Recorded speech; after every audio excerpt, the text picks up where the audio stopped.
আসসালামু আলাইকুম এভরিওয়ান। আমি মাহমুদুল হাসান বিনার, পড়াশোনা করছি বুয়েট সিভিল ইঞ্জিনিয়ারিং ডিপার্টমেন্টে। আজকে আমরা তরঙ্গ অধ্যায়ের একটি ম্যাথ দেখব। এটি ঢাকা বিশ্ববিদ্যালয়ে 18-19 সালে এসেছিল। যদি এটি তরঙ্গ অধ্যায়ের ম্যাথ, তবে এখানে তরঙ্গের কোনো সূত্রই কাজে লাগবে না, জাস্ট গতির একটা সিম্পল সূত্র কাজে লাগবে। সেটা হচ্ছে বেগ ইকুয়ালস টু সরণ বাই সময়। কিন্তু এখানে মূল যে ব্যাপারটা সেটা হচ্ছে সিনারিও চিন্তা করা।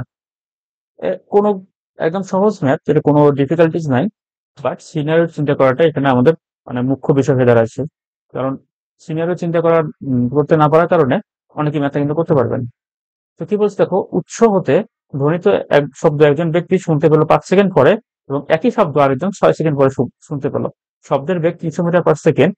একই দুই ব্যক্তির মধ্যে সর্বোচ্চ এবং সর্বনিম্ন দূরত্ব কত? তাহলে দেখো, এখানে আমাদের দুইটা কেস অ্যারাইজ করবে। কেস ওয়ান, যে উভয় ব্যক্তি উভয় ব্যক্তি কি হবে, উৎসের একই দিকে থাকবে, উৎসের সেম দিকে।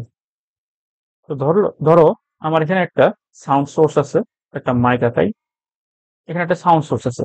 তো ধরলাম যে এই দূরত্বে আছে এ ব্যক্তি, এবং এই দূরত্বে আছে বি ব্যক্তি। ওকে। তো আমাদের প্রশ্ন কি বলেছে, যে এ ব্যক্তি 5 সেকেন্ড পরে শব্দ শুনতে পায় এবং বি ব্যক্তি 6 সেকেন্ড পরে শুনতে পায়, মানে অর্থাৎ সেম শব্দ, কিন্তু এ ব্যক্তি 5 সেকেন্ড পরে এবং বি ব্যক্তি 6 সেকেন্ড পরে। তাহলে আমরা ধরে নেই যে এ ব্যক্তি এ ব্যক্তি হচ্ছে D1 দূরত্বে আছে এবং বি ব্যক্তি D2 দূরত্বে আছে। তাহলে এদের মাঝে যে দূরত্বটা থাকবে, তো এটা হবে কি আমাদের ডি মিনিমাম, তাই না? ডি মিনিমাম, কারণ এটা কি সর্বনিম্ন দূরত্ব। আচ্ছা, এটা আপাতত আমরা ধরে না নেই যেটা ডি মিনিমাম, এটা আমরা আপাতত ধরে নিলাম যে এটা কোনো একটা দূরত্ব হবে, ম্যাক্সিমাম অথবা মিনিমাম। ওকে। তো আমরা পরের কেসটা যদি চিন্তা করি, দ্যাট ইজ কেস টু। যদি কি থাকে, আমরা যদি দেই উৎসের বিপরীত দিকে, উৎসের বিপরীতে দুইজন কি থাকবে, দুইজন উৎসের দুই দিকে থাকবে। ওকে, তাহলে সিনারিওটা কিরকম হচ্ছে?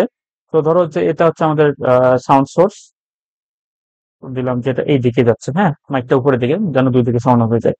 তো ধরলাম এখান থেকে এই ব্যক্তি এ দূরত্বে এখানে আছে, এবং বি ব্যক্তি এই দূরত্বে আছে। ঠিক আছে। তো আবার কিন্তু সেম কাহিনী হচ্ছে এখানে। এখানে কি হচ্ছে, যে এ ব্যক্তি 5 সেকেন্ড পরে শুনতেছে এবং বি ব্যক্তি 6 সেকেন্ড পরে শুনতেছে, এবং এদের ডিস্টেন্স সেম, D1, এদের ডিস্টেন্স হচ্ছে D2। তাহলে দেখো তো, এই যে এদের মাঝে এ এবং বি ব্যক্তির মাঝে এখানে একটা দূরত্ব পাইছি, আমরা এখানে একটা দূরত্ব পাইছি। তাহলে কোন দূরত্বটা ম্যাক্সিমাম এবং কোন দূরত্বটা ম্যাক্সিমাম? আমাদের কেস ওয়ান এর দূরত্ব যেটা, সেটা হচ্ছে ডি মিনিমাম, এবং কেস টু এর যে দূরত্ব সেটা হচ্ছে ডি ম্যাক্সিমাম। তো আমরা আপাতত সিনিয়র চিন্তা করতে পারলাম, এখন আমরা ম্যাক্সিমাম এবং মিনিমাম দূরত্ব বের করবো।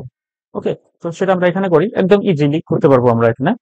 দেখো, আমরা এখানে জানি সময় জানি এবং দূরত্ব জানি, তাই না? এবং কি দেখো, বেগ কিন্তু কনস্ট্যান্ট, বাতাসের শব্দের বেগ কিন্তু কনস্ট্যান্ট। তাহলে আমরা কি করতে পারি এখান থেকে? তাহলে দেখো ব্যাপারটা কি দাঁড়াচ্ছে, আমরা ধরতে পারি যে ভি ইকুয়ালস টু D1/T1, তাই না? তাহলে এখান থেকে আমরা কি করতে পারি, যে D1 ইকুয়ালস টু, তাহলে কি হচ্ছে VT1, এন্ড এটা ইকুয়ালস টু কি লেখা যায়, 300 টাইমস 5, মানে কি 3 + 1500 মিটার।